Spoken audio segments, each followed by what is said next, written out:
15 years. Okay, चला सगळेजण आपण ना उन्नतीसाठी 1 मिनिट फक्त बर्थडे सॉन्ग गाऊयात. Happy birthday to you, happy birthday to you, happy birthday to dear Unnati, happy birthday to you. सगळ्यांनी टाळ्या वाजवा, तिला हॅपी बर्थडे बोला. चला गुड, तुझा बर्थडे तरी पण तू क्लास जॉईन केलायस बेटा, व्हेरी नाईस. चला आता आपण, नाहीतर बर्थडेला मुलं मोस्टली मस्तीच्या मूड मध्ये असतात, पार्टी करतात, मस्ती करतात, पण तू अभ्यास करते, व्हेरी गुड. चला तर आज आपण नवीन चॅप्टर स्टार्ट करणार आहे. आपला विद्युत धारेचे जे परिणाम धडा होता, इफेक्ट्स ऑफ इलेक्ट्रिक करंट, तर तो आपला कम्प्लीट झालेला आहे. आणि तुम्हाला जर आठवत असेल तर मी सांगितलेलं 8वीचं पुस्तक काढून 8वी मध्ये जे उष्णतेचे परिणाम धडा होता तो वाचून या, असं मी तुम्हाला सांगितलेलं होतं. कारण आज जो आपण धडा सुरू करणार आहे तो एवढा काय सरळ सोपा नाहीये. बरं, आता मला सांगा, आपल्या आता क्लासमध्ये जे जॉईन झालेत हे तुमच्यापैकी सेमी इंग्लिश किंवा इंग्लिश मिडियमचं कोण कोण आहे? हातवर करा जरा. कोणी आहे का सेमी इंग्लिश किंवा इंग्लिश मिडियमचं? मराठी मीडियमचे कोण? प्युअर मराठी मीडियमचे कोण कोण आहेत? हातवर करा. ज्ञानेश्वर, मोक्षदा. अच्छा, आशा, उन्नती, रोशनी, तुम्ही कशातच हातवर नाही केलं, म्हणजे तुम्ही तिघांमधून पण नाहीये का? सेमी मधून आहेस तू. ओके बेटा. उन्नती, रोशनी, व्हॉट अबाउट यू? अच्छा, उन्नती मराठी मधून आहे. ओके, रोशनी, रोशनी तू कोणत्या मीडियम मधून आहेस बेटा? चला मी ठीक आहे, आता सगळ्यांचे हात खाली केलेत, तर मेजॉरिटी मुलं मराठी मीडियम मधूनच आहेत, तर मी मराठीच मग टेक्स्टबुक शेअर करते तुमच्या बरोबर.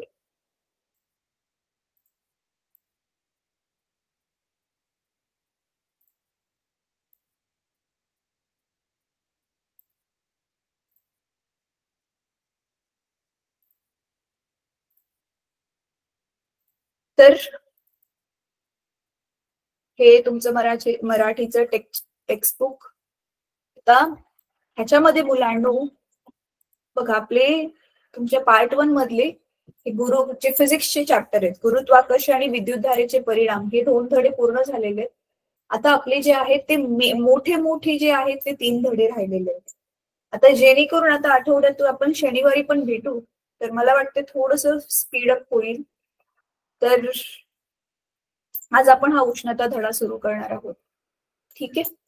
तर आता उष्णता धडा जो सुरू करणार आहे आपण, तर मला सांगा सगळ्यात आधी तर उष्णता म्हणजे काय?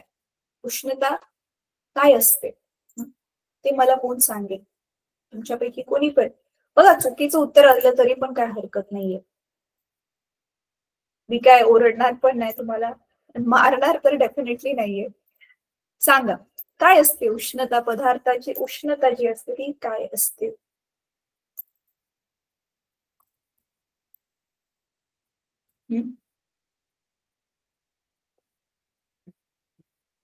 कोण सांगेल? हे बघा, चुकलं तरी चालेल मुलांना, अनम्यूट करून बोलणं महत्वाचं आहे. Don't you think?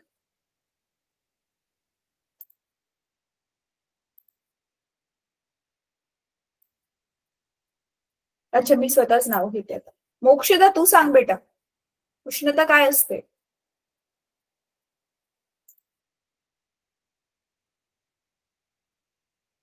मोक्षदा, उष्णता काय असते? मॅम तुम्ही सांगा, आता व्याख्या येत नाही मला. व्याख्या एक्झॅक्ट नकोच आहे मला, तुझ्या अंडरस्टँडिंग प्रमाणे उष्णता काय असते?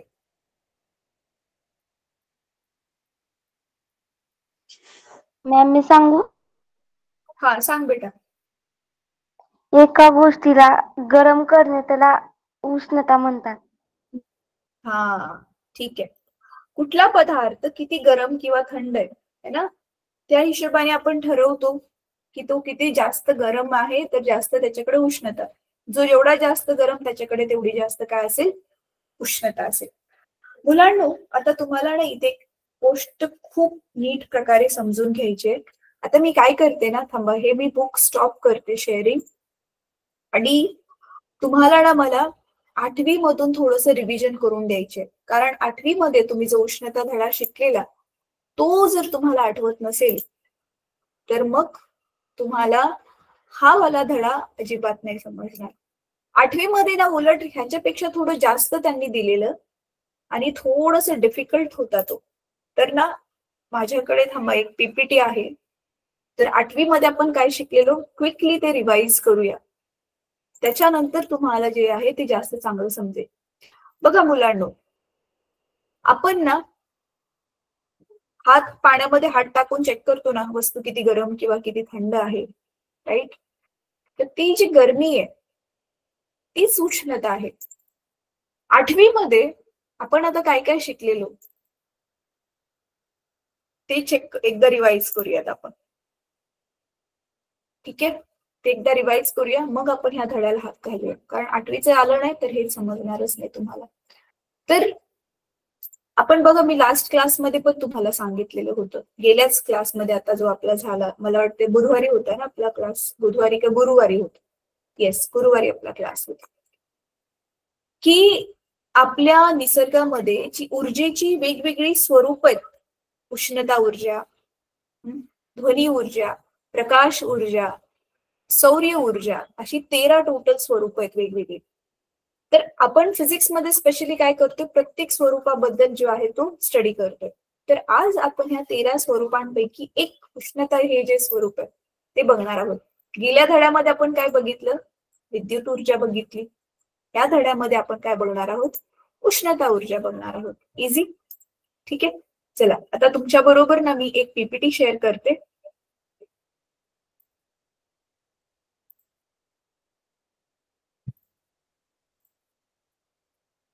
हे पीपीटी तुम्ही आधी बघितले नसेल, कारण ज्यावेळी मी गेल्या वर्षी तुम्हालाच 8वीला शिकवलेलं त्यावेळी हे पीपीटी नव्हतं बनवलं, हे गेल्या वर्षी बनवले.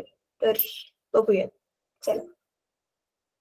तर उष्णतेचे मापन व परिणाम हा आपल्याला 8वीला धडा होता, राईट? आपण ह्यामध्ये बघितलेलं की उष्णतेचे स्रोत काय, कुठून कुठून आपल्याला उष्णता मिळते. तर इथे बघा दाखवलेलं, एक तर गॅस, परत त्याच्यानंतर ना उष्णतेचा स्रोत, सगळ्यात महत्वाचा स्रोत तर काय आहे मुलांनो, एक तर सूर्यच आहे. दुसरं आपलं घरगुती जो एलपीजी सिलेंडर आहे, माचीसची काडी आपण जी पेटवते, वातावरणामध्ये जी पसरलेली उष्णता, इथे बघा बर्फ का दाखवलाय, कारण हवेमध्ये जी उष्णता आहे त्याच्यामुळे हा बर्फ विदळतोय ना. तर ही सगळे उष्णतेचे काय आहेत, उष्णतेचे स्रोत आहेत. तर हे आपण बघितलेलं बघा, सूर्य, पृथ्वीच्या बघा गर्भामध्ये लावा रस आहे, तो गरम असतो ना, तर तो पण एक उष्णतेचा स्रोत आहे. परत रासायनिक ऊर्जा, लाकूड कोळसा वगैरे जाळल्यावर त्याच्यातून खूप सारी उष्णता बाहेर पडते. घराला बघा मुलांना चुना मारतात, माहितीये ना, व्हाईट कलरचा चुना मारायच्या आधी, तर त्याचे चुन्याचे जो खडे असायचे ना, तुम्हाला माहितीये ते सोन्याचा खडा पाण्यात भिजवला आणि चुकून तुम्ही त्याच्यात हात घातला, तुमचा हात जळू शकतो, एवढी उष्णता ती बाहेर पडते. म्हणून लोक काय करायचे ना, 2-2, 3-3 दिवस ते भिजवत ठेवायचे आधी, म्हणजे ती रिॲक्शन व्हायची, रासायनिक अभिक्रिया व्हायची, खूप उष्णता बाहेर पडायची आणि नंतर हळूहळू ते थंड झालं, तो जो चुना आहे व्यवस्थित त्या पाण्यामध्ये मिक्स झाला की मग ते कलर मारायचे. ठीक आहे. तर नंतर तर चांगला पेंट शोधण्यात आला, तर मग चुना मारणं बंद झालं, नाहीतर आधी लोक चुनाच मारायचे. ठीक आहे. उष्णतेचे इतर स्रोत पण दिलेत बघा, ही आपली न्यूक्लिअर रिॲक्शन्स, अणुऊर्जा, विद्युत ऊर्जा. विद्युत ऊर्जेमध्ये पण उष्णता निर्माण होते, हवेमध्ये पण आपली उष्णता सामावलेली आहे. आता इथे आपण बघितलेलं मुलांनो की तापमान आणि उष्णता हे दोघं जण वेगवेगळे आहेत बरं का. उष्ण तापमानावरून आपल्याला अंदाजा लागतो की उष्णता किती असेल, पण कधी कधी काय होतं, उष्णता जास्त असली तरी तापमान जास्त नसतं. हे आपण थोड्या वेळानंतर बघणारच आहोत. पण आपण हे बघितलेलं 8वी मध्ये की तापमान जे आहे आपण ह्याने मोजतो. हे काय आहे मुलांनो, हे चित्र कशाच आहे सांगा बरं पटकन. तापमापी. तापमापीच आहे. करेक्ट. तापमापीलाच इंग्लिश मध्ये काय म्हणतो आपण,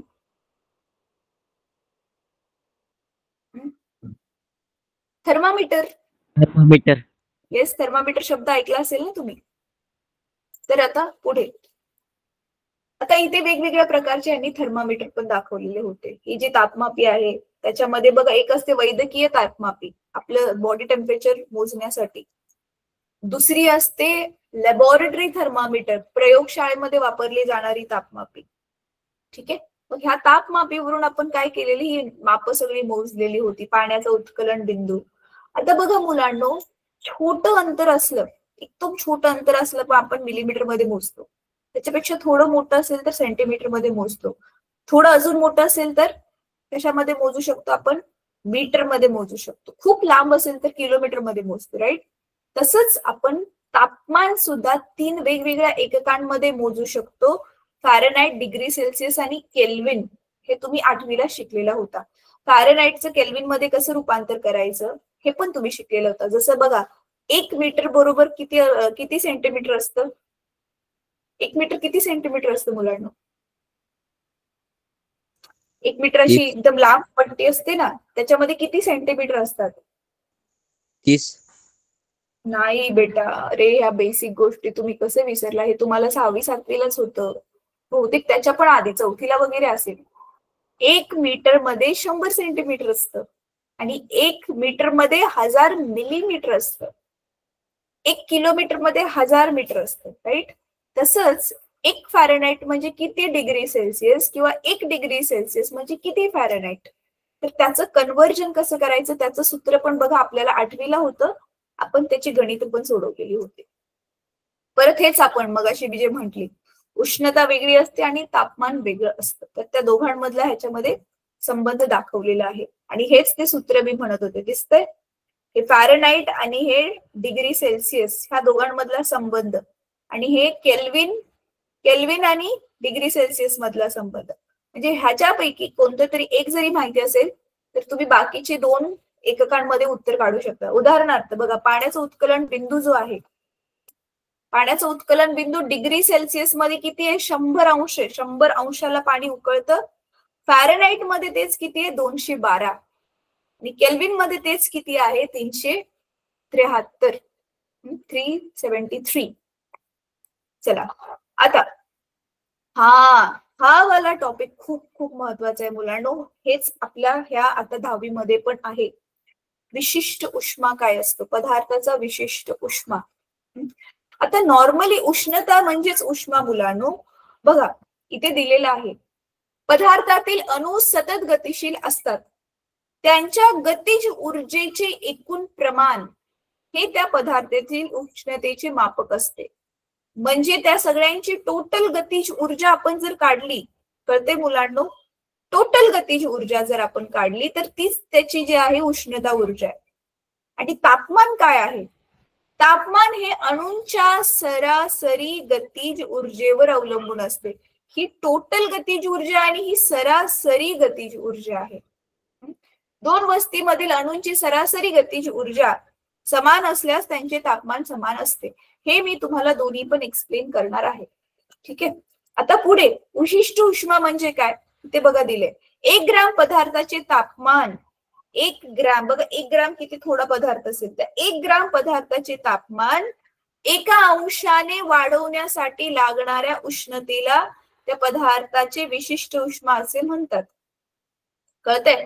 आता जसं बघा अल्युमिनियम आहे, अल्युमिनियम तुम्ही 1 ग्राम घेतलं आणि त्याचं तापमान तुम्हाला वाढवायचंय, एक कितीने वाढवायचे, 1 अंशाने वाढवायचे, तर त्याला किती लागते उष्णता ऊर्जा, 0.21 कॅलरी प्रति ग्राम.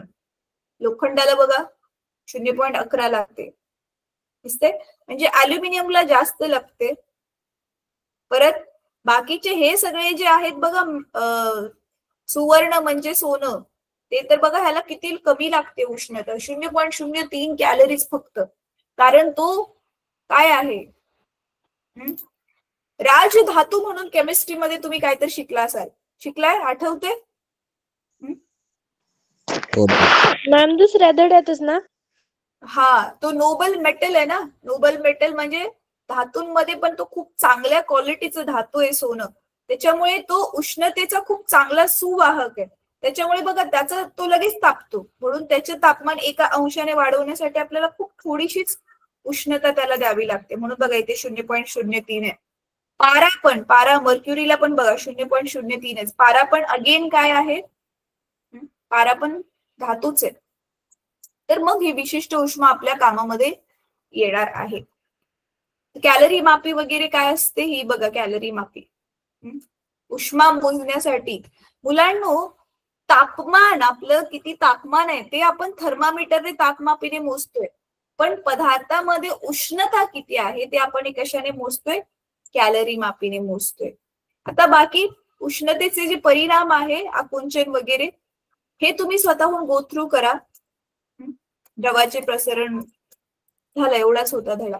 तर हे सगळं तुम्ही नंतर स्वतःहून उजळणी करा. बाकी मेन ज्या कन्सेप्ट होत्या ज्या आता आपल्याला लागणार आहेत त्या मी तुम्हाला रिवाइज करून दिलेल्या आहेत. ठीक आहे, तर चला आता आपण धड्याला सुरुवात करूयात. माझ्याकडे ना आपलं ह्याचं पण पीपीटी असेल, 10वीचं पण पीपीटी असेल, ते मी ओपन करते.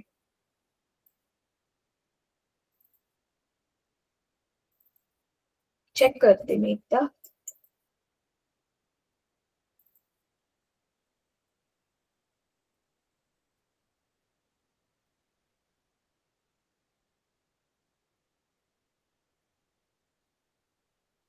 आज आपण ना जमलं तर थोडीफार गणित पण सोडू, 1-2 तरी, कारण ह्या धड्यामध्ये जे गणित आहेत ती खूप महत्वाची आहेत.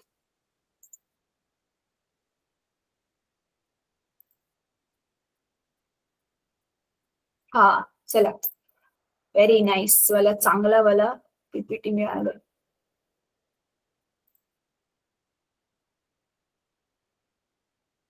आज जे मुलं क्लास मिस करतील ना, नुकसानच आहे त्यांचं. बघा, तर हा आपण उष्णता धडा चालू केलेला आहे. आता ह्याच्यामध्ये बघा, ही वाली स्लाइड जी आता आपण डिस्कस करत होतो, उष्णता व तापमान मधला फरक. उष्णता आणि तापमान यामधील मुख्य फरक जाणून घेऊया. उष्णता ही ऊर्जा असून तापमान वस्तूची उष्णता किती आहे हे दर्शवते. उष्णता एक ऊर्जा आहे आणि तापमान काय दर्शवते की किती ऊर्जा आहे त्याच्या आतमध्ये. म्हणजे अच्छा ठीक आहे उन्नती बेटा, चालेल चालेल, ठीक आहे. आता बघा, तापमानामुळे आपल्याला तेच किती अंश डिग्री सेल्सिअस आहे, 30 आहे की 40 आहे, 100 अंश असेल तर आपण अंदाजा लावतो की बाबा एवढी उष्णता आहे. पण कधी कधी ना मुलांना काय होतं, तर लक्ष देऊन नीट ऐक. कधी कधी काय होतं ना, जसं की उष्णता खूप जास्त आहे पण तापमानच वाढत नाहीये. उदाहरण आपण असं घेऊया, समजा तुम्ही एक मस्त पैकी पातेलं घेतलं, आपण पाणी गरम करतो ना आंघोळीसाठी, ते वालं पातेलं, एवढं मोठं नाही, चला चहाचं पातेलं घेऊया. ते घेतलं तर ना स्टँड अरेंज करून तुम्ही त्याच्यामध्ये ना असं लटकवलं थर्मामीटर, वस्तूंचं तापमान मोजण्यासाठी जो आपल्या प्रयोगशाळेमध्ये जे थर्मामीटर वापरलं जातं ना, तापमापी वापरली जाते, ती तुम्ही त्याला लटकवली. आणि काय केलं, हळूहळू आता गॅस चालू केला, पाणी उकळायला लागले आणि आता हळूहळू जे तापमान जे वर वर वर वर चालले, एक पॉइंट येतो, पाणी उकळायला लागलं आणि ते तापमान किती वर दाखवेल, 100. आपण अजून उष्णता देतच चाललोय, पण 100च्या वर काय पाणीचं जे तापमान आहे ते जाईच ना. मग आपण आता जे उष्णता देतच चाललोय खालून, गॅस अजून पण चालूच आहे, आपण त्याला बंद नाही केलाय, ती उष्णता कुठे गेली विचार करून जरा सांगा मला, कोण सांगेल?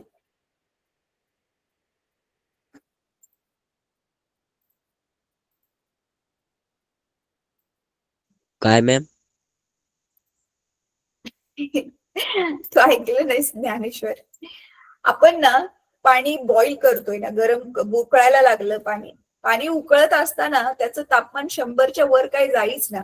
आपण अजून गॅस नाही बंद केला, आपण तर उष्णता देतच चाललोय, तरी पण 100च्या वर तापमान वाढतच नाहीये. असं का बरं? आपण जे गॅसने त्याला उष्णता देत चाललोय, मग ती कुठे चालली तापमान न वाढता? पाणी कमी होईल ना मॅम? Very smart. कुठे गेलं कमी झालेलं पाणी? मॅम वाफ होते त्याची. Yes, very good Mokshata. आपण जी त्याला उष्णता देतोय मुलांनो, आता ती उष्णता त्याचं तापमान वाढायला मदत न करता ती उष्णता माहिती कशासाठी यूज होते? कारण 100 अंशाला पाणी त्याचं पाण्याचं रूपांतर वायूमध्ये होतं ना, स्टीम बनते, पाण्याची वाफ बनते. मग ती आपण एक्स्ट्रा दिलेली उष्णता पाण्याने कुठे वापरली? तापमान वाढवायला न वापरता त्याने स्वतःच्या अवस्थेचं स्थलांतर करण्यासाठी, रूपांतर करण्यासाठी ती उष्णता वापरली. कळते तुम्हाला? इझी. आता आय होप तुम्हाला फरक समजलाय उष्णता मधला आणि ह्याच्यामधला.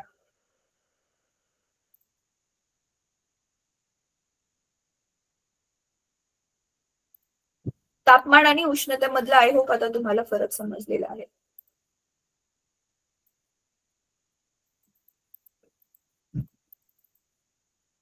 चला आता पुढच्या स्लाइडवर जाऊयात. आपण गणित सोडवल्यावरती ना तुम्हाला अजून व्यवस्थित समजेल हा फरक. आता उष्णता संक्रमणाचे प्रकार हा वाला जो टॉपिक आहे ना मुलांनो, तुमच्या पुस्तकामध्ये त्यांनी दिला नाहीये.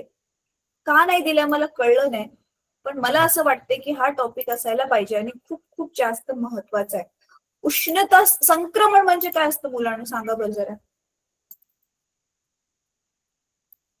संक्रमण, संक्रमित होणे म्हणजे काय?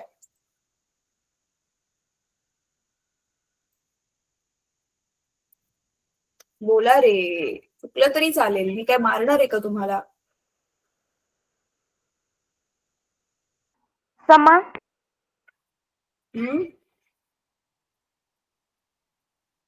परत बोल बेटा, आवाज व्यवस्थित नाही ऐकायला आला. समान. समान. हा. अच्छा, बघ संक्रमण होणं म्हणजे एकातून दुसऱ्याला जाणं. जसं आता बघा मध्ये कोरोना व्हायरस आलेला, संक्रमित रोग होता ना तो, एकाने दुसऱ्याला होत होता. तसे इथे उष्णतेचे संक्रमण, उष्णतेचे संक्रमण म्हणजे एका वस्तूकडून उष्णता दुसऱ्या वस्तूकडे कशी जाते, वाहते. म्हणजे सिंपल भाषेमध्ये आपण बघणार आहे उष्णतेचे वहन, उष्णता एकाकडून दुसरीकडे कशी वाहिली जाते.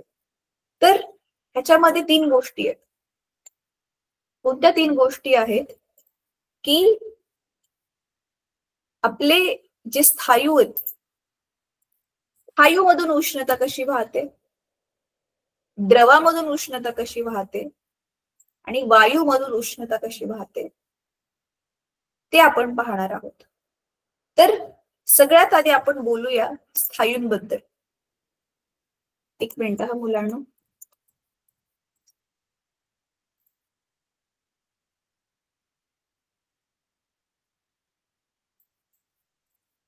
स्थायूमधून उष्णता कशी वाहते कोण सांगेल? म्हणजे मी काय म्हणते बघा, आपण ना कशाची तरी आमटी बनवतोय, ठीक आहे, डाळ बनवतोय समजा, आणि म्हणून मग काय करतोय, आपला जो हे असते पळी असते, डाळ हलवतोय पळीने, चुकून ना असं मम्मीकडून आपल्या आईकडून पण कधी कधी होतं, ती पळी साईडला काढून ठेवायची, स्टीलच्या पळीबद्दल आपण बोलतो, ती त्याच्यामध्येच ठेवली आणि मग चुकून तुम्ही तिच्या पळीच्या टोकाला दुसऱ्या टोकाला हात लावला तरी पण काय होतंय, ते जे हवेमध्ये टोक, बरोबर आहे, ते जे टोक हवेमध्ये आहे तरी पण ते कसं काय गरम झाले, ते तर चिटकलेलंच नाहीये ना, त्या डाळीला चिटकलेलं आहे ना त्या ह्याला चिटकलेले, तरी पण ते टोक जे हवेमध्ये होतं, कारण दुसरं टोक आतमध्ये ना, तरी सुद्धा ते गरम झाले. होते असं? कोणाकोणाला चटका भेटलाय? असा करून चटका कोणाला भेटतो? हो, झालंय असं ना, हो ना, सगळ्यांनाच भेटलेला असतो. मग ही जी पद्धत आहे ना, अरे शेवटच्या टोकापर्यंत उष्णता कशी आली, ती जी पद्धत आहे त्यालाच आपण काय म्हणतो, त्यालाच आपण काय म्हणतोय, इथे जो पहिल्या स्लाइड मध्ये लिहिलेलं आहे संवाहन. जे आपले स्थायू अवस्था आहे पदार्थाची, सॉलिड स्टेट आहे, त्याच्यामधून उष्णता जी पास होते ती ज्या पद्धतीने पास होते, ती जी प्रोसेस आहे, ती जी पद्धत आहे, त्याला आपण नाव दिलेलं आहे उष्णतेचे संवहन. संवहन असेल किंवा संवाहन असेल, तुमच्या पुस्तकामध्ये जरा बघावं लागेल, ठीक आहे, पण इथे दिले मला वाटते ते तेच आहे, हा संवाहनच आहे ते, ठीक आहे.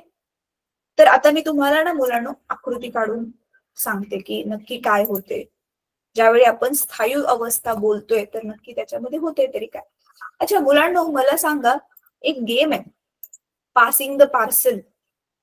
पासिंग द पार्सल मध्ये आपण काय करतो, घरामध्ये आपण किंवा मित्र मैत्रिणींबरोबर शाळेमध्ये वगैरे पण खेळलो असेल, गोल करून बसतो आपण, एक पार्सल म्हणून हातामध्ये काहीतरी वस्तू घेतो किंवा एखादी छोटीशी आपली जी ही आहे उशी घेतो, मी गाणं लावतो, माहितीये ना तुम्हाला. गाणं चालू झालं की आपण ती उशी पास करतोय पास करतोय पास करतोय. गाणं थांबलं की ज्याच्याकडे ती उशी असते तो माणूस आउट होतो, माहितीये तुम्हाला हे. मग त्याला काहीतरी आपण जे सांगेल ते करून दाखवावं लागतं, गाणं गाऊन दाखवावं लागतं किंवा डान्स करावा लागतो. माहितीये तुम्हाला हा गेम पासिंग द पार्सल? हो नाही, काहीच मला उत्तर नाही मिळत आज. सगळेजण थकलेत की काय? अभिषेक, माहितीये तुला game passing the parcel game? माहितीये तुला? नाही. नाही माहिती. अच्छा, मी आता सांगितलेलं ते समजलं का? उशी पास करतो आपण गोल बसून एकमेकांना आणि गाणं थांबलं की तो माणूस आउट.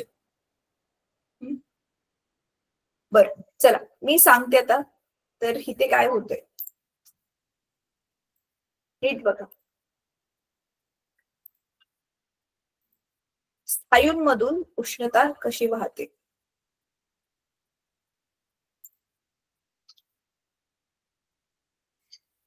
बघा, आता तुमच्याकडे ना आपण काय करूयात,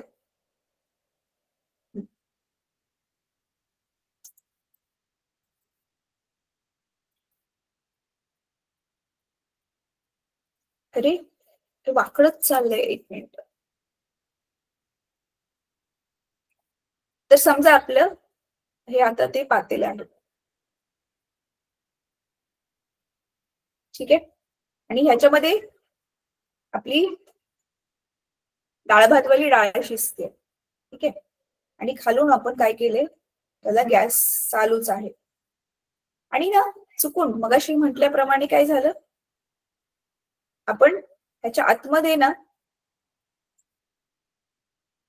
ही अशी पळी सोडून विसरून गेलो, आणि मग काय होतंय, इथे हात लावला तुम्ही ह्या इकडे चुकून त्या पळीला असा हात लावला, काय होणार आहे तुम्हाला, जोराचा चटका बसतो, राईट. तर आता हे व्हायला टोक तर टोटली हवेत आहे, ना त्या पातेलाच्या कॉन्टॅक्ट मध्ये ना त्या डाळीच्या कॉन्टॅक्ट मध्ये, तरी पण इथपर्यंत बघा,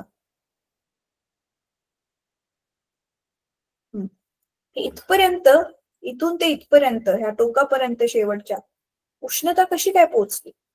तर आता नीट बघा मुलांना, आता आपण ह्याला असं समजूया. समजा मी आता काय घेतलंय, एक लोखंडाचा असा रॉड घेतलाय, ठीक आहे, लोखंडाचा एक रॉड घेतलाय. आता एक प्रयोग तुम्ही आधी पण केला असेल हा. आता आपण काय करतोय, ह्याला एक खाली अशी ना मेणबत्ती आहे, ती अशी मेणबत्ती जळते, ठीक आहे,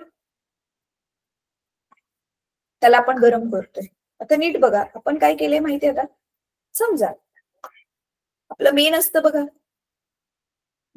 मेन असतं माहितीये ना, गावाला बघा कुंकू लावण्यासाठी पण मेन वापरतात की नाही गावच्या बायका. तर समजा हे मेन असं मी 3 ठिकाणी चिटकवलं, तर समजा आपण ह्या बिंदूला नाव देऊया A, B, C. तर मी ह्या रॉडला पकडून गरम करत चाललीये, आणि मी इथे जिथे पकडले ना त्याला, समजा मी ना काय केलेलं आहे, रबर ग्लोव्ज घातलेले आहेत हातामध्ये,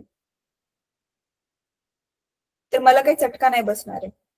तर मला सांगा, हे मेन कसं खाली पडेल, कुठलं मेन खाली पडेल, आधी कुठल्या बिंदूचं मेन वितळून खाली पडेल.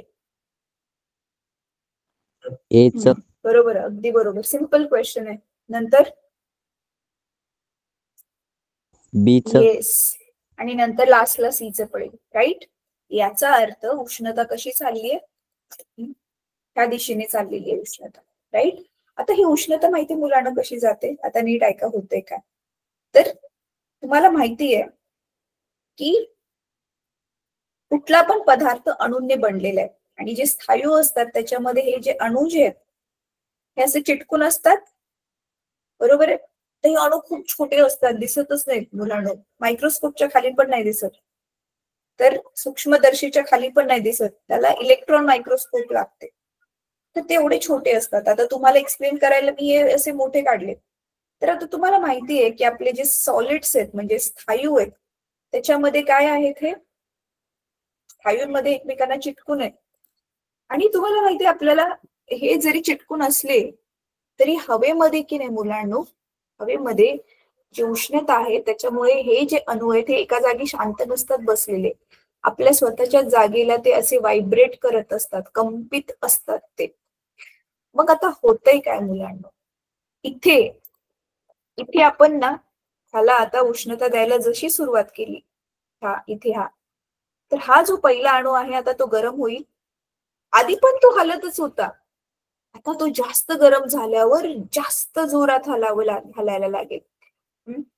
अँप्लिट्यूड वाढेल त्याचं. अँप्लिट्यूडला मराठीत काय म्हणतात गेल्या वर्षी शिकलेलो आपण, मला नाही आठवत अँप्लिट्यूडला काय म्हणतात, बरं ठीक आहे. म्हणजे तो फक्त आधी जो हळू ऑसिलेट करत होता, हळू कंपित होता, तो आता जोरात असं कंपन करायला लागेल, एवढं लक्षात ठेवा. म्हणजे लांब पर्यंत जाईल आता तो कंपन करताना. मग त्याच्यामुळे काय होतं मुलांनो, ऑफकोर्स मग तो चिटकून तसं पण होतं. आता तो काय करेल, हा बाजूच्या अणूवरती आदळेल कंपित होऊन आणि मग ह्या दोघांच्या आदळण्याच्या प्रोसेसमध्ये हा जो अणू आधी उष्णता शोषून जो गरम झालेला त्याची उष्णता त्याच्या बाजूवाल्याला देईल, राईट.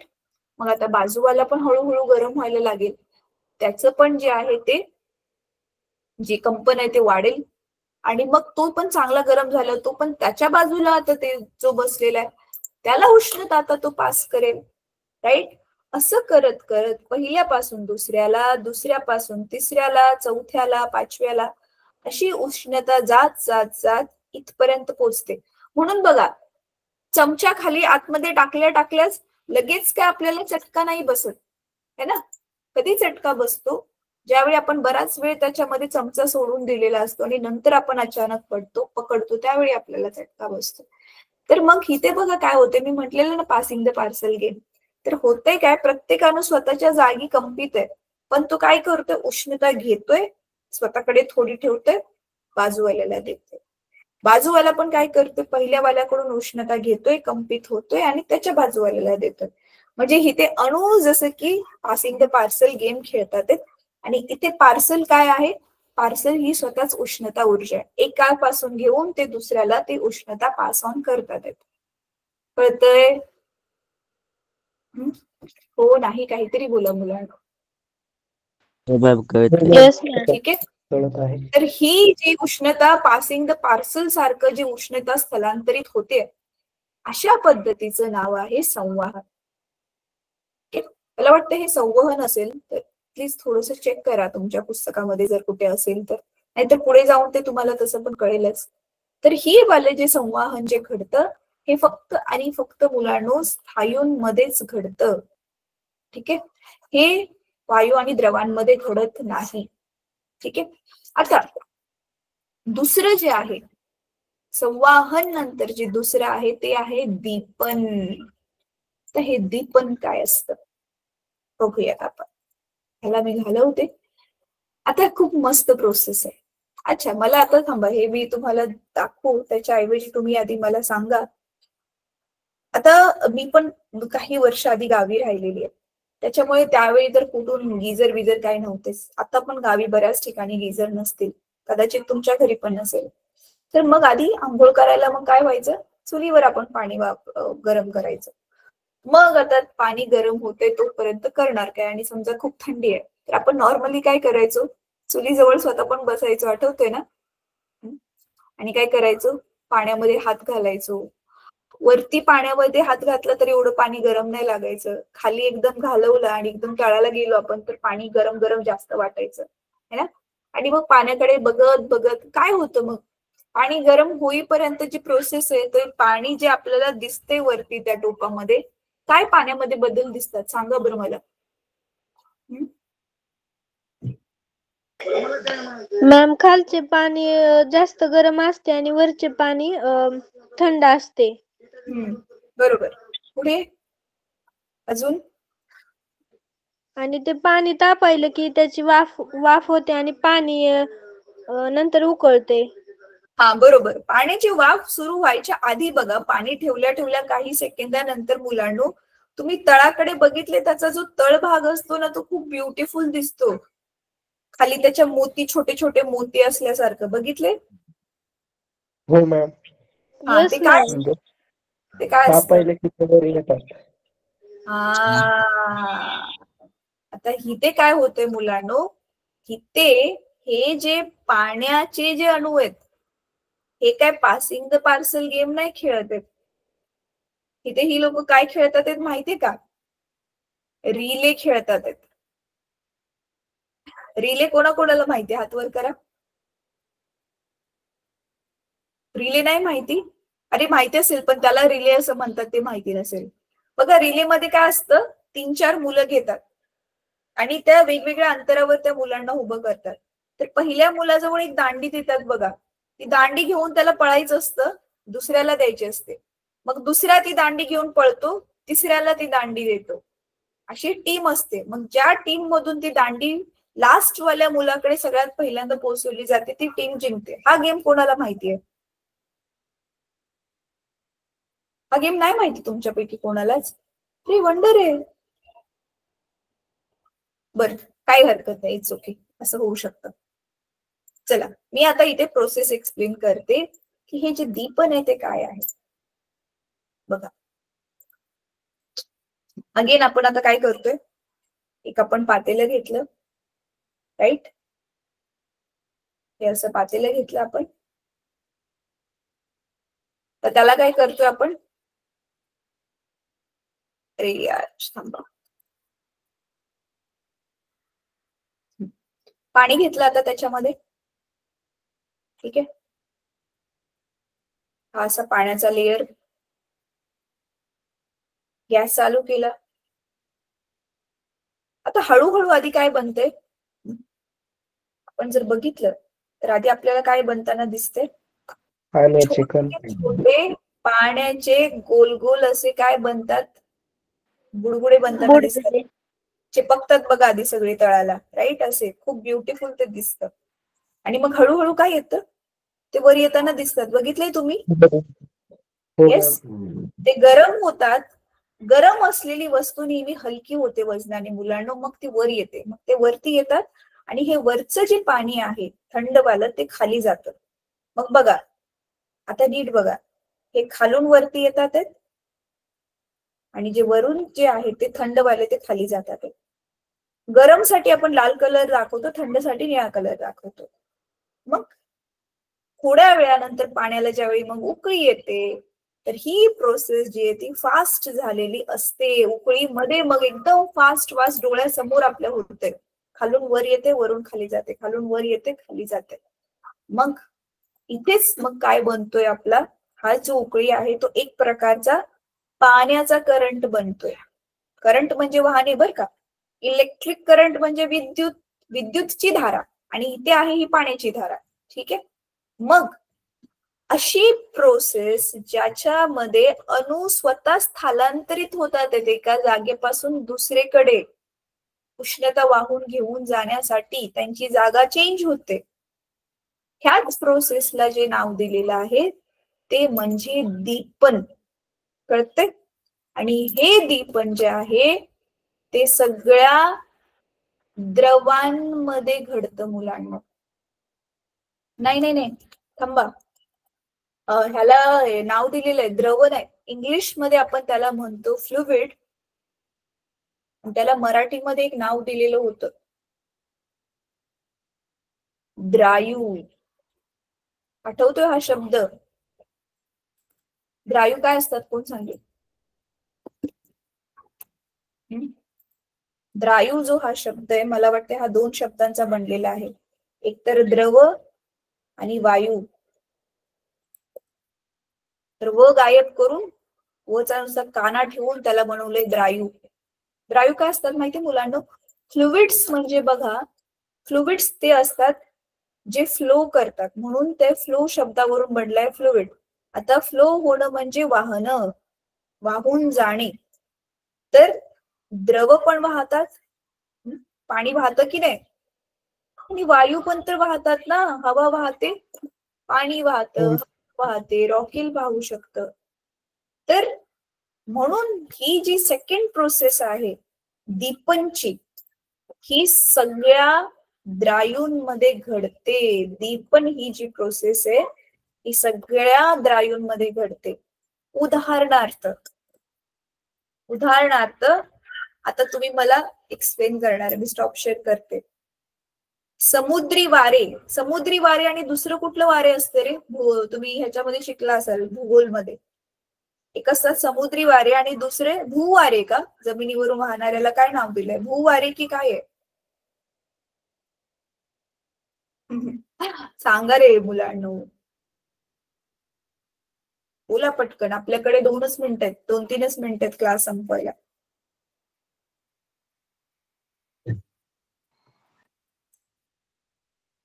एक वारे असतात जे समुद्राकडून जमिनीकडे वाहतात, राईट? त्याला समुद्री वारे म्हणतात. दुसरी ते वारे असतात ते जमिनीकडून समुद्राकडे वाहतात. हा ज्ञानेश्वर सांग बेटा, चुकलं तरी चालेल, सांग. माहिती नाहीत मॅम. माहिती नाहीये? बर ठीक आहे, काही हरकत नाहीये. मी की नाही कोरडे वारे. कोरडे तर नाही बेटा, थांबा. मॅम ग्रहीय वारे. बर, आता आपण एक काम करूया. मी एक व्हिडिओची लिंक टाकते तुमच्या ग्रुपमध्ये, तुम्ही स्वतःहून बघाल ती? Yes ma'am.